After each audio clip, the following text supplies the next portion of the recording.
You are listening to the USDN on the DFPN.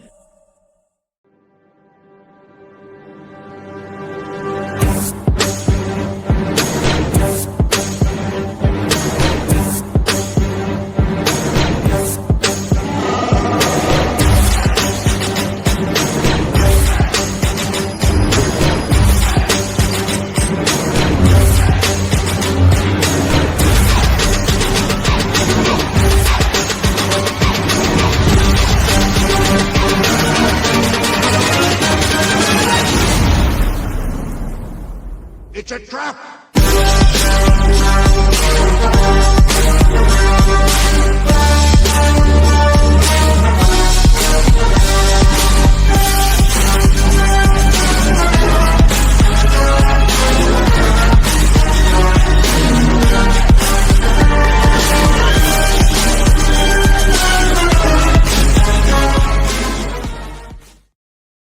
What is up, everybody, and welcome to the United States Department of Nerds, where we are for the people, by the people, and of the people. Some stories don't always begin in giant studios. Sometimes they start with a sketchbook, a late night idea, and a group of creators who simply refuse to stop imagining. Across the world, a new generation of artists is redefining what manga can be. Not bound by geography, not limited by tradition, just passion, creativity, and the drive to bring new worlds to life. Tonight, we sit down with Akihiro Goska. Yeah. Did I say that right? Yep. Yeah. The director behind Froglight Studio, a rising indie manga collective focused on building original stories and characters. From the origins of the studio to the creative process behind the work, to what the future might hold for the next generation of manga creators. This is a conversation about art, collaboration, and the courage to create something new. So settle in, because the Council of Nerds is now in session. Akihiro, welcome to the USDN, my friend. Hello, happy to be here. So daylight saving times got us today. He Googled the time, and daylight savings time got both of us because neither one of us was expecting daylight savings time. It just come out of nowhere on us. But we're here. I wasn't even aware that was a thing.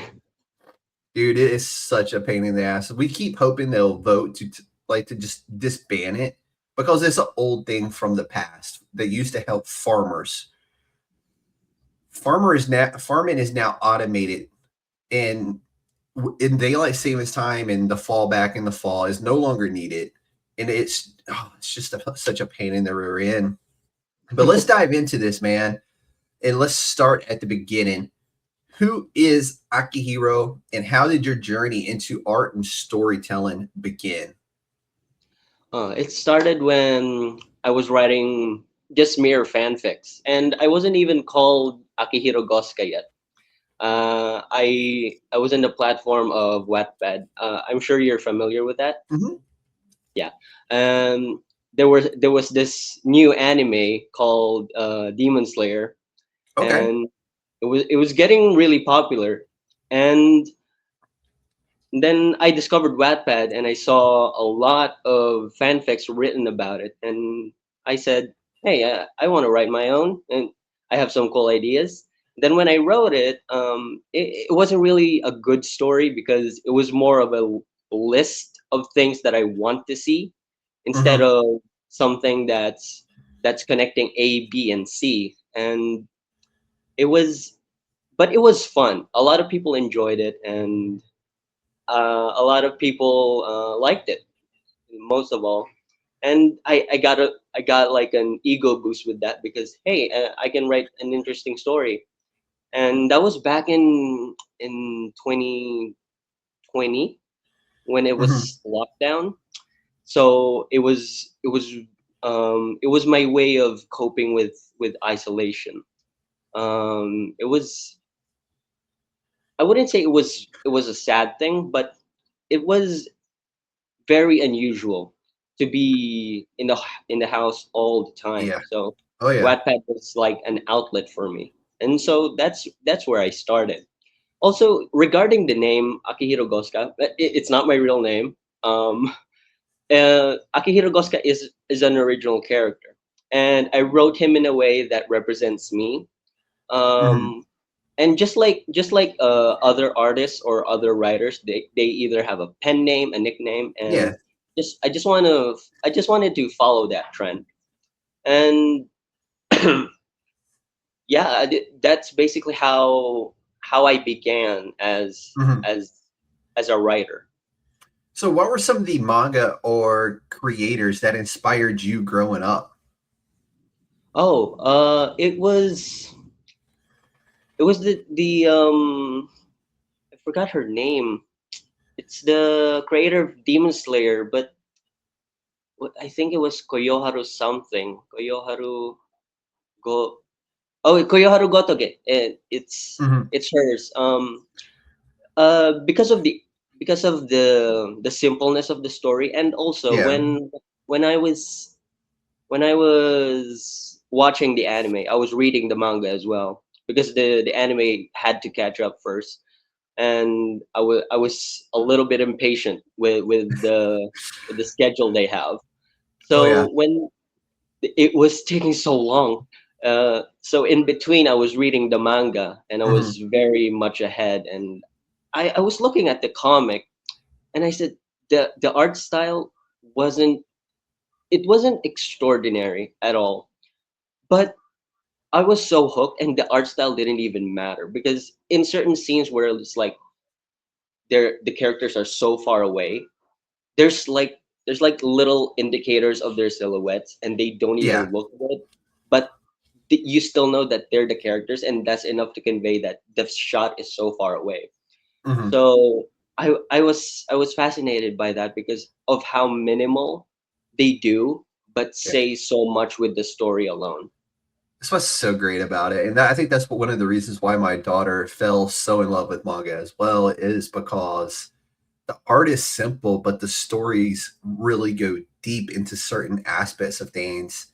And she's like, yeah, we literally have a whole room dedicated to manga, and Oh, really? like just shelves upon shelves from JJK to Banana Fish to Demon Slayer, uh, Death Note, you name it, we have it. And even some of the older stuff that she's really into, and that we've been hunting like piece by piece by piece because it's so hard to find. And she's been like getting pieces from like, I forgot where she just got one from, but it was a duplicate that she already had, but it was for sale for such a good price. It was one of those where I'm just gonna buy it because it's so cheap, and then maybe flip it down the road. But yeah, no, manga is definitely, it focuses more on the story than it does the art form for the most part. Now the animated versions of it, of course, is just, they're absolutely just beautiful creations on the screen. But so at what moment did you go, I'm gonna do this and make a studio and I'm gonna do my own manga? That actually started way before I became a writer. Uh, that was when I was in first year high school, Hmm. and my friend Patricia and I, she had her own set of characters, and she basically shared them as self inserts. Okay, this is you, this is me, and this is him, my our other friend. And when I was looking at the characters, I was like, oh, wait a minute, this one, these three characters kind of has potential. So I wrote a pseudo like backstory for them, Hmm. and then and then when a couple of years when we grew out of that creative phase, the ideas, they never left me, especially those Yeah. three characters. It kept bugging me that I'm not building towards it, and I even I even had multiple dreams about it. So when 2024 rolled around, I was like, okay, I gotta go serious with this because Hmm. it just won't stop bugging me. And when I started in 2025 with the studio, and I had no idea how to start a studio, Yeah. uh, but I just knew that I can write the stories, but I can't do the artwork. I can't do this alone. And a project like this, I it's not something that should be done by one person because it's not Hmm. enough for for one person. It's I mean it's too much for one person. So I posted that posting that I'm going to start a manga studio, and originally it was called Goska Realm Studio, but we changed it along the way because Goska Hmm. Realms, after some thinking, our studio manager, Kay Ortega, she she suggested the change because it Goskaram sounds self-centered, Hmm. and even though I am called Akihiro Goska, since we're now a group, we don't really want to lean. I don't want to really lean into selfishness now Yeah. because even though I own it, but we're a group. I didn't. Hmm. I, I started it, but I didn't build it alone. So Yeah. it didn't feel right calling it Goscaron Studio. So that's why we transitioned into Froglight Studio, which the the artist honestly really loved the name change. So that's a good segue into what is Froglight Studio and how did the studio really come together? Oh, this the studio came together. It was a rough start. They And always are.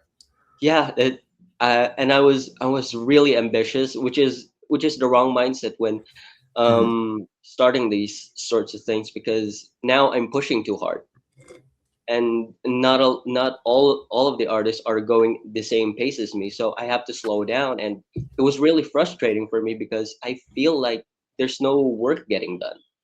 Mhm. So I when I was handing out tasks, and it will take some of them weeks, some of them months. Yeah. I was getting really frustrated because why did I create the studio in the first place if you guys can't keep up? But I talked to my creative director Ken, and he said that we're all students. You can't push us. Yeah. And Kay Ortega, the studio manager, also agreed that uh, you gotta calm down. You gotta calm down, dude, or else we Yeah. all will leave you. That humbled me because just because I have a dream doesn't mean, even though we're in the same group, doesn't mean that I have the right to push people because it's not just me anymore. It's a Yeah. group. You got a whole team. Yeah, especially and if I start barking orders, it's more like a boss thing instead of a leader Mhm. thing.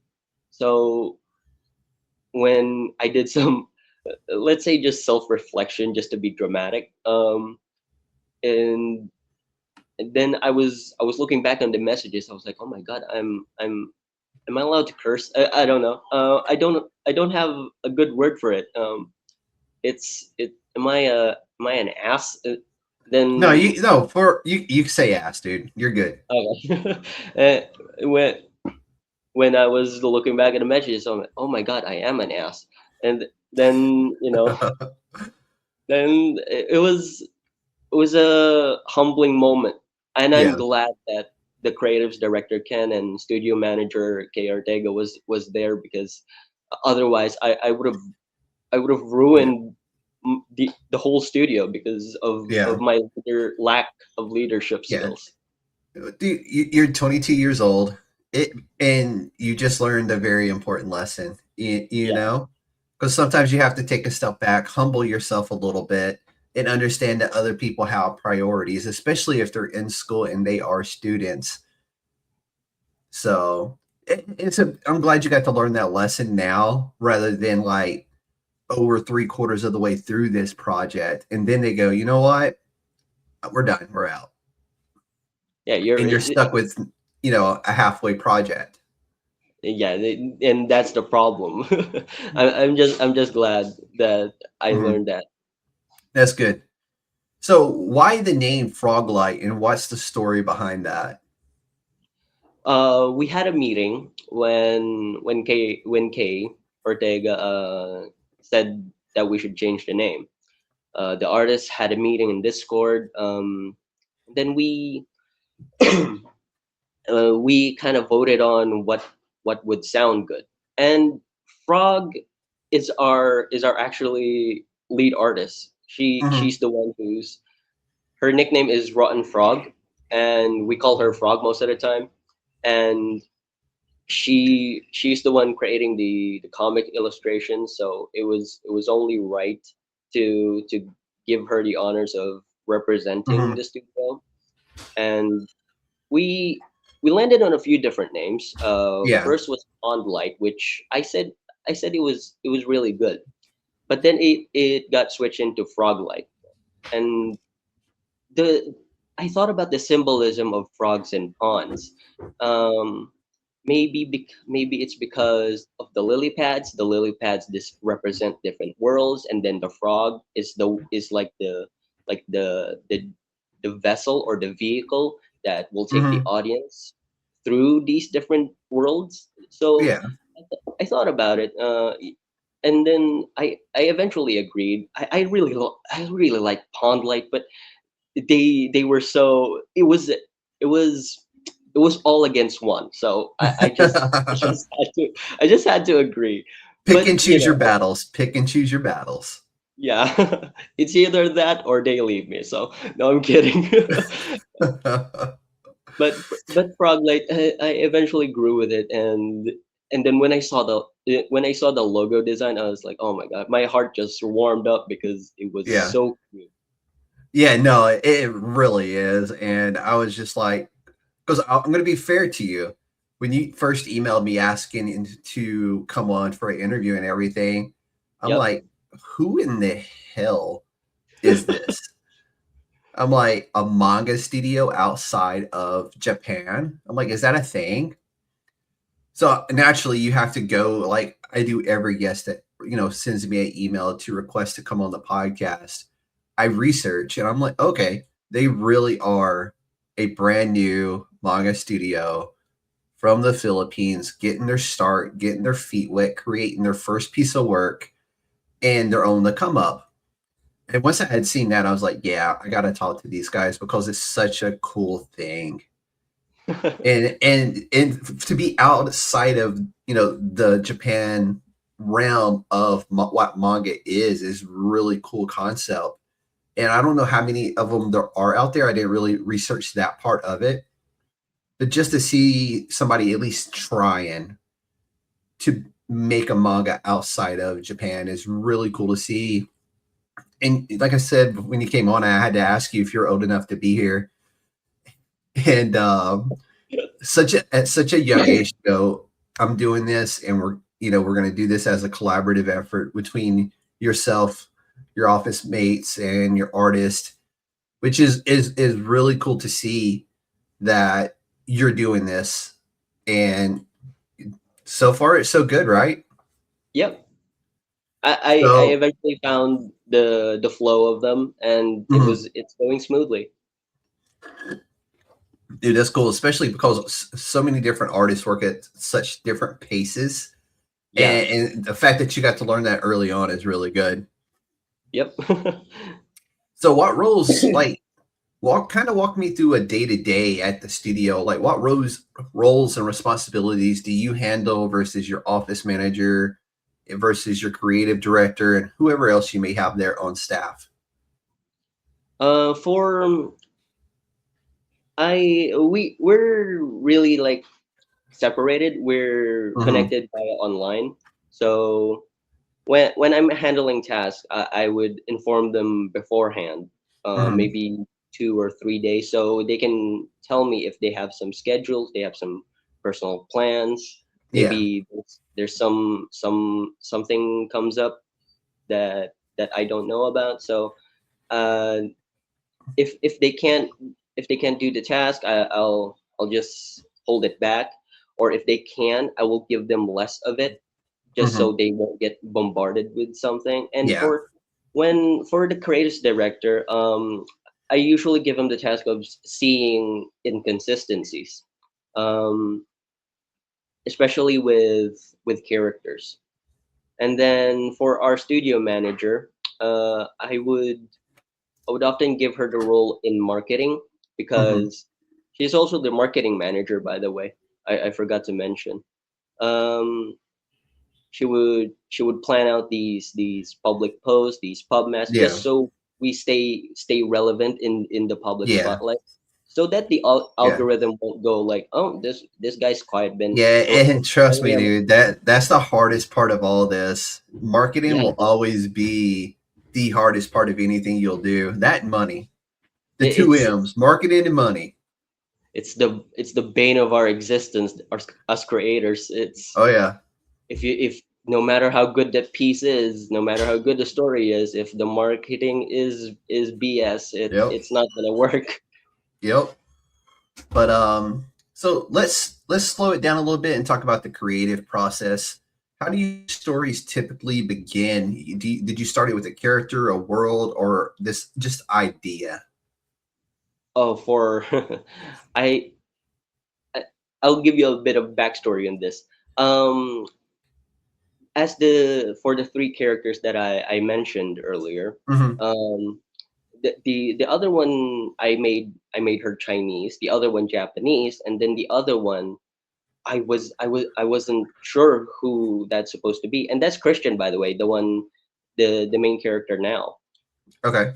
When I was developing their stories, I already had the story, the background for Hmm. the Chinese and the Japanese characters. But Yeah. for Christian, I had no idea how to handle him, and I was kind of getting stuck. I was like, either I get rid of this character, or I don't I just continue with the other ones. But when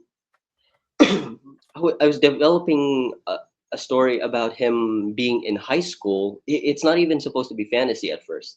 It's Hmm. supposed to be in high school, supposed to be this insecure dude who suddenly gains some powers, and suddenly when someone bullies him, he accidentally activates his powers, and when he flicked his hands like this, and then an ice wall came up, and the bully gets injured very, very badly, and that's when Yeah. he gets scared and runs away. But when I was writing that, it didn't feel right for the character because it felt too small. When Yeah. in high school, really, when I was writing that, I was talking to myself. Not high school. It's supposed to be something else. And then eventually, I came up with the kingdom of Kaldorheim. It's a realm where it's like basically when you take a country and make it a world in itself, Yeah. and Yeah. where it's like floating in space. It's inspired by Yggdrasil from Norse folklore, Okay. Norse mythology, I mean, sorry. Yeah. um and then when I got that idea, it felt right. But now I have to think about what his internal conflict will be. um what will be Christian's internal conflict? If he's in a kingdom, he's either going to be the king or the prince. So I made him the prince. So he has like a goal to achieve. Yeah. But but then I thought to myself, that's very typical. That's very Lion King. Um, so I gave him like this, instead of being excited to be a king like most other characters are.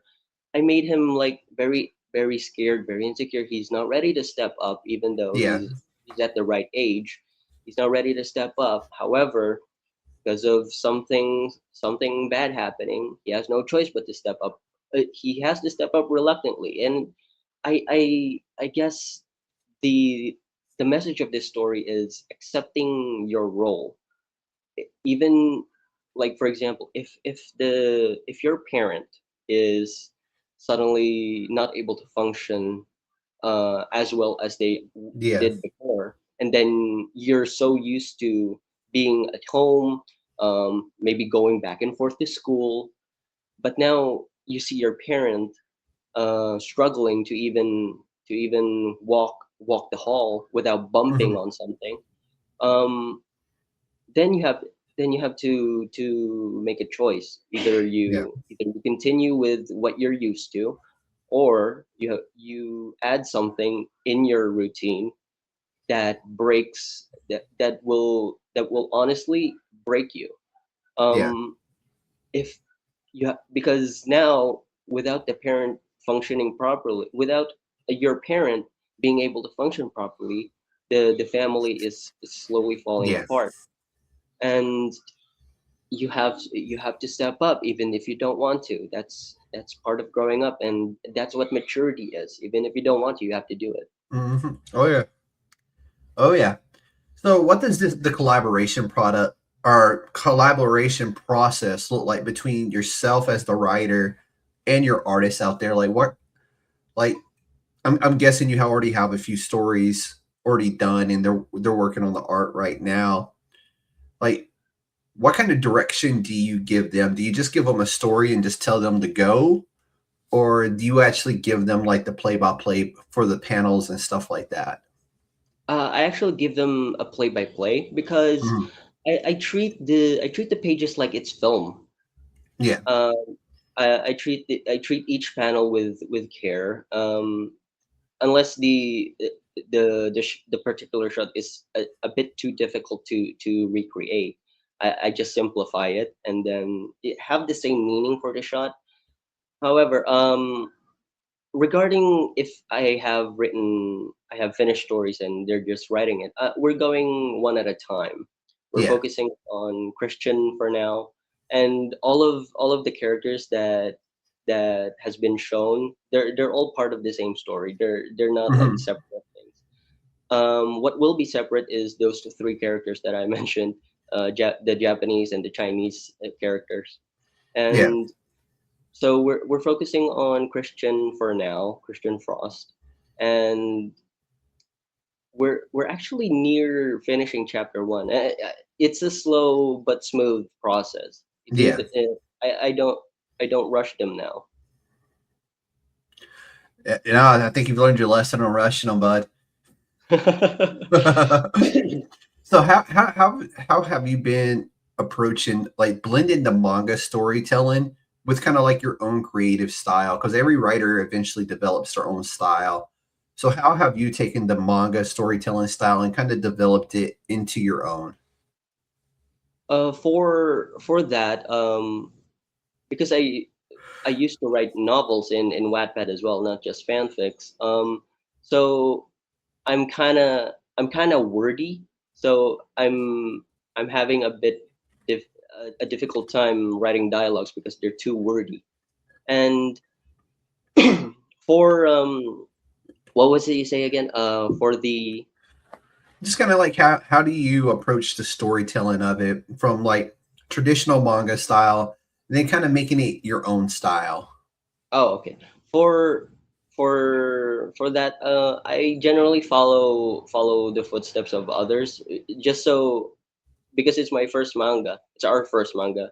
Um, so for now, I'm still following someone else's Yeah. footsteps, just so I can get the hang of it. No, and that's smart. I mean, why go against a system that's already been in place for years and years and years when you could Yeah, just do the same thing but with your own story and your own sense of art and style to it. yeah, If it's not broken, don't fix it, right? yep. So your first story is, I believe, Snow's Warm Embrace. Yep.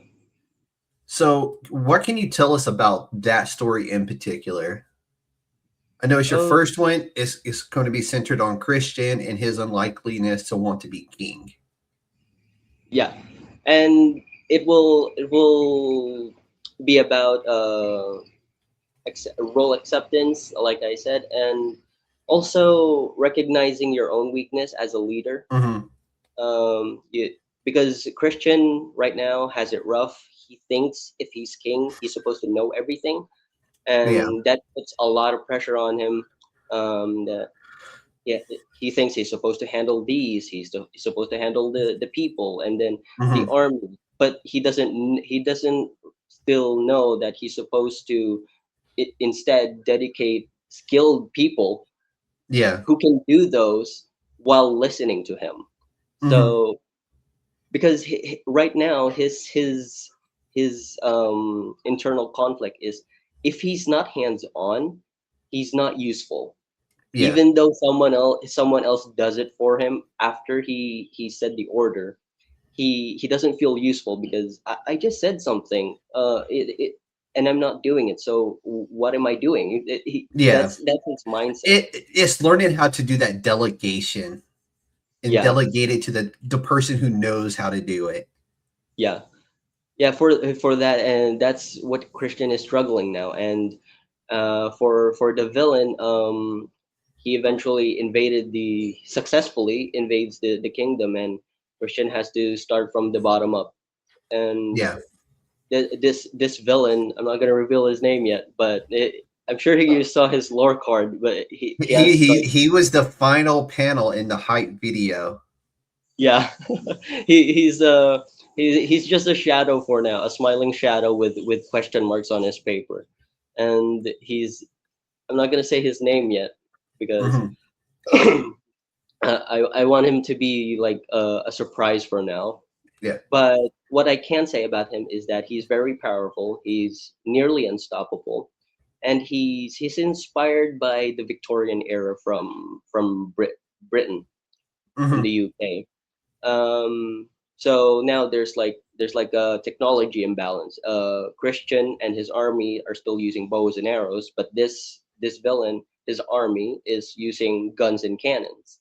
Yeah. So now I've created an unfair power dynamic, and I like that. I like Yeah. the I like making my villains very powerful and the heroes very weak.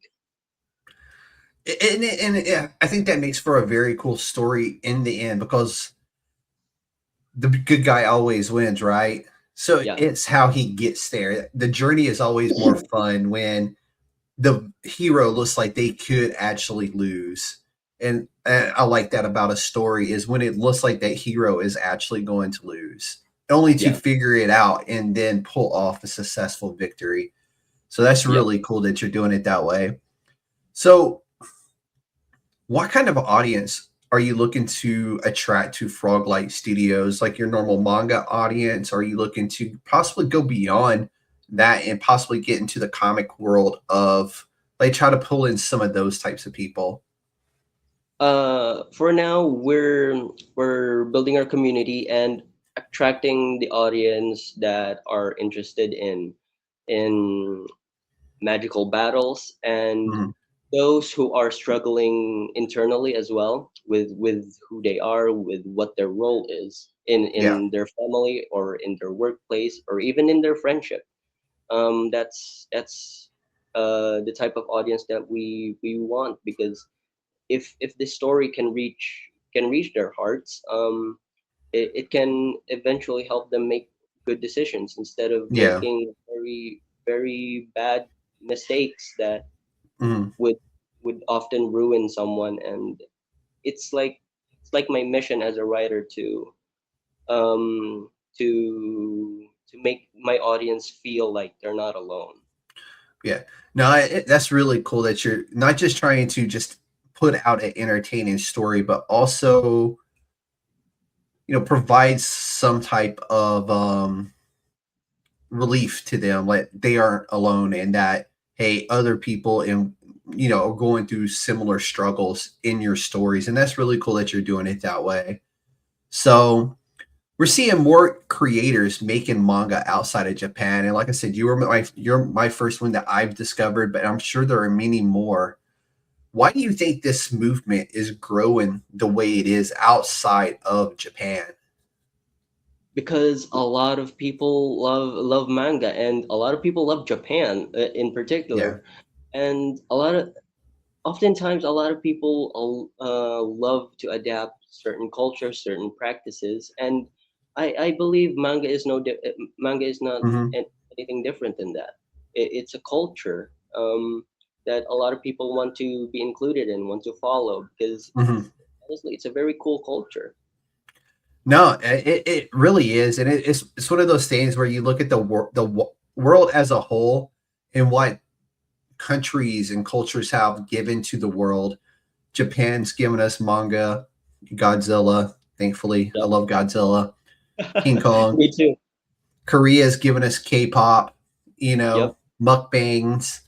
Yep. And so it's really cool to kind of take a step back and see kind of like the cultural shifts over the last like 5 years, maybe, from like really where manga really started hitting, and then followed by K-pop almost around the same time, when I feel like these things both kind of took off at the same time, right?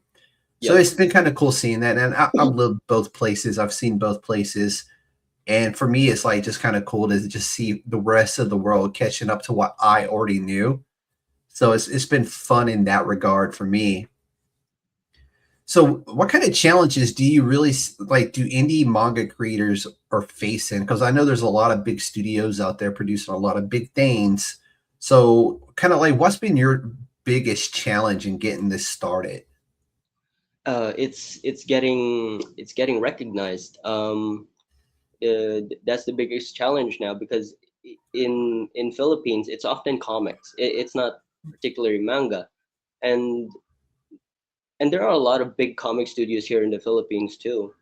Oh, And really? I didn't know yeah, that. yep.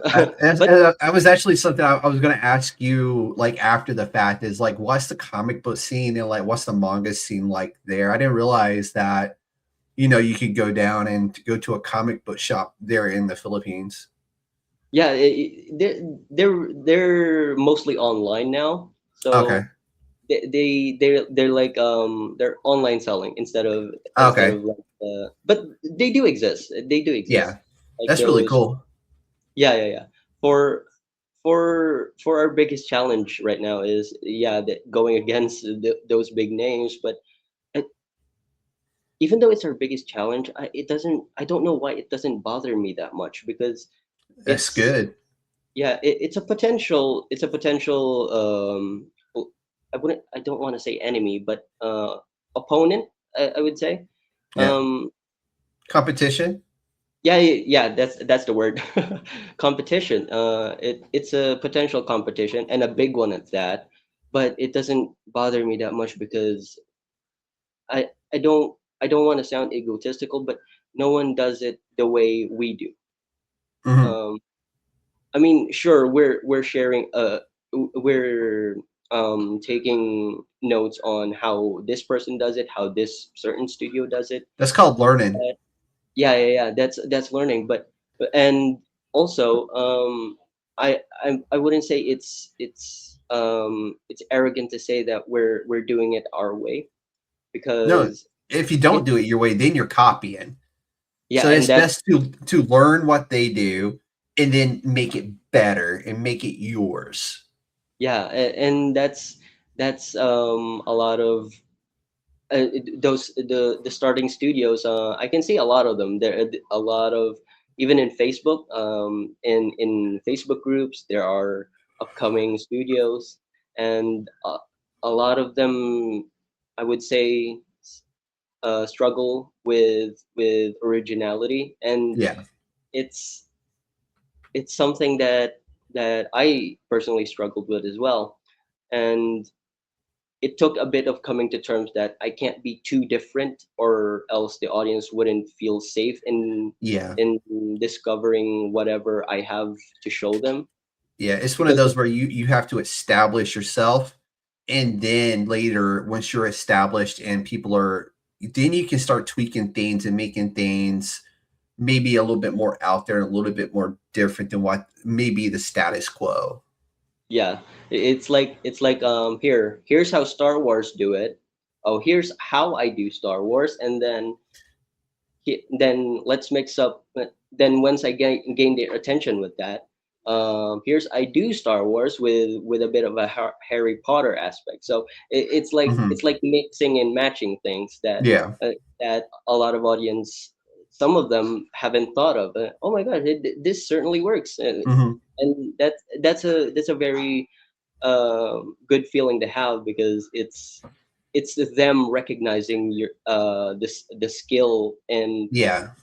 in the connections that you have made. So that No, is really cool. that's really cool, dude. Like you have no idea how cool it is to just sit here Yeah. and talk to you and just the enthusiasm that you have for what it is that you are attempting to do. It's absolutely infectious. And I Yeah. really do hope that more people start coming online to what it is that you and Froglight are trying to do, man, because it's really cool. So, Thank you. what's the future look like? Is the plan just to stay with manga, or do you have future plans to maybe expand it into animation as well? Yeah, actually, I discussed this with my creative with our creatives director, and he suggested that if we're gonna grow, when we're gonna grow, uh, we should we shouldn't call ourselves some, like, like, there's certain studios that call them like the last name of the creator and then comics, the word Yeah, comics. And so we went with studio because we're not just limited on manga. We're yeah, gonna soon transition into to animation, maybe simple animations like 3 or 10 second animation, yeah. just to show what we can do. I like it, and that's how it starts, man. You drop them samples, like so you have issue one of your manga about to release. You animate 30 to 40 seconds of that, or 10 to 20 seconds of like maybe two, three, or four panels, and so many of them are doing it now. Even the comic book world is going into that direction as well, to where Yep. when the next upcoming issue of something, they will go and animate like the first like 2 to 3 pages of it. And it's been really cool to kind of see, for me being a comic book guy, just to see like the evolution and how the marketing is working, because it's a great marketing technique. Yep. So but so let's look ahead for a minute, man. What projects is Froglight Studio working on right now? I know you have Snow's Warm Embrace, but what else do y'all have coming down the pipeline? After Snowstorm Embrace, we're soon gonna focus on the Japanese uh, Okay. world, and the Japanese world is called Hinosekai, and it, it's basically ruled by a shogunate, and the main character for that particular story is Hinote Sato, and he's a guy who lives peacefully, and then I took inspiration from World War II for that story, where he's suddenly pushed in reluctantly, and you can see Yeah. like the way I do things, that these characters don't want to do the things that they're going to do. That Yeah. that's the trend that I'm following with my own writing. If it works, it works, right? And I think every writer has their own their thing, right? Yep. Like for you, it's the reluctant hero. So Yep. it's really cool to see that. Always, you always look for that, right? When you're reading a comic book or you're reading a manga, you kind of like, especially when you read multiples of them, you start to pick up what it is that writer, like what their thing is, because they all have that thing they like. So that's really cool that that's your thing. So getting pop up some, but so what's the term vision right now looking like for Froglight? Like What's the five, sorry? 10, the long term vision, like 5, 10, 15 years from now, what do you see Froglight Studios? I see Froglight Studios being its own self-sustaining studio, where we don't depend on these big names who can potentially take advantage. Um, Mhm. maybe even put the original artist out of work, and that's what I want to prevent, is that if if they started with me, they're gonna go with me. Yeah. I don't want them to be I don't want any of them to be screwed over by someone outside of our studio that didn't wasn't even here when it Yeah. started. So looking now is that for the future, I see the studio as, like I said, its own body with the same artists. Well, not exactly the same artists, but Yeah. the original ones joining, still with us, and that's basically how I see it, and the animation aspect as well. uh, I don't really see too much too far in the future, because I Yeah. The here and it, now, it right? yeah, it takes my attention away from the present, and Yeah. I want to focus on the things now. No, dude, that's smart actually. Get Yeah. yourself set, get yourself established, and then once things are flowing the right way, that's when you can kind of stop a little bit. The work's not going to stop; it's already flowing. But you yourself, as the director of Froglight, can go, okay, now I can breathe and look 2, 3, 5 years down the road, maybe. But no, Yeah. that's a good approach to it. And dude, you got a lot of life ahead of you. So I'm looking forward to seeing what you do, what the studio is going to do. But for everybody who's going to be listening, either later when this releases on YouTube or later when it releases on all the podcasts and platforms out there, where can people follow Froglight Studios? Oh, we currently have our Facebook account, Froglight Studios, and it's the same for different platforms as well, Instagram Mhm. and TikTok. We actually have something big planned for Twitter or X or whatever that Mhm. platform's name is now. Um, for for X, we plan to create different accounts for all these characters, so Yeah, they can like the audience can immerse themselves in how this character speaks in this account and how this character speaks in that account. oh, that's So really it's like, cool. yeah, yeah, yeah. It's like a personal. It's like the character's It's like the personal. the new AI chats, you know. Yeah, yeah, that too.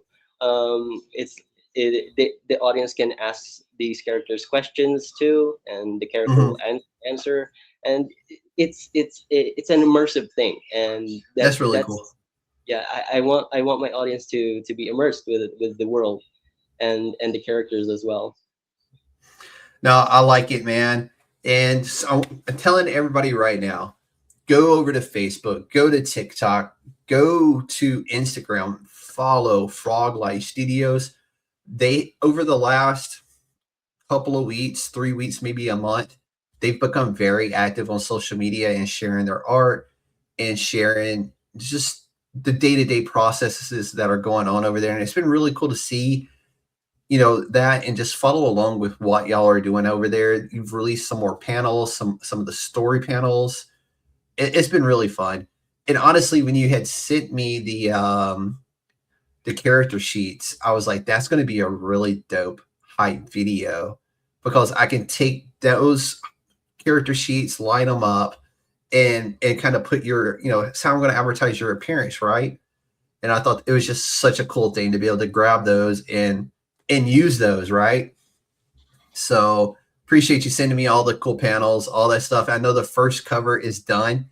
It didn't get done in time to be included in the hype video, but it's That's going to that's be a really cool surprise for when people go to watch the short clips from this and get to see that cover for the first time. That's going to be really dope. Yep. I'm actually really excited to see it. Dude, it was like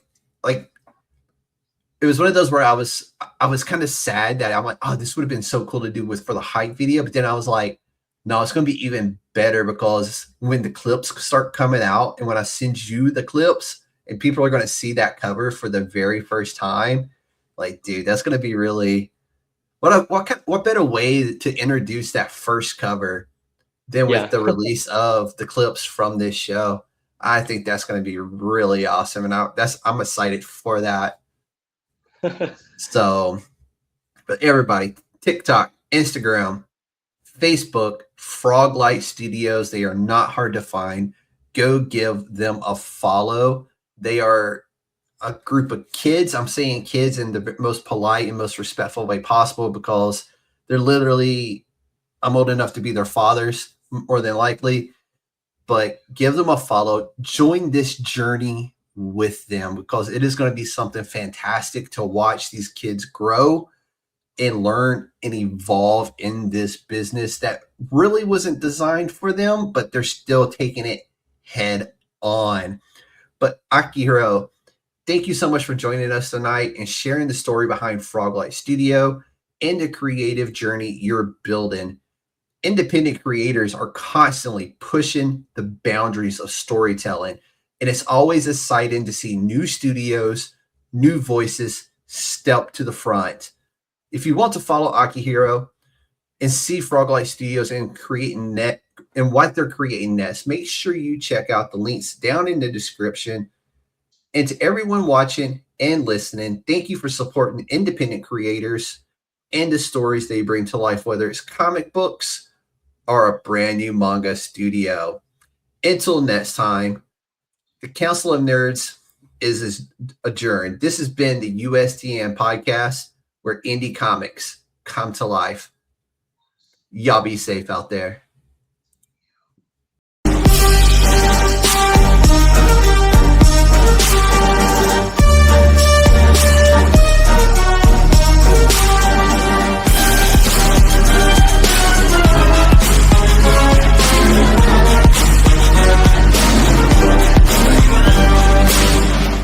It's a trap!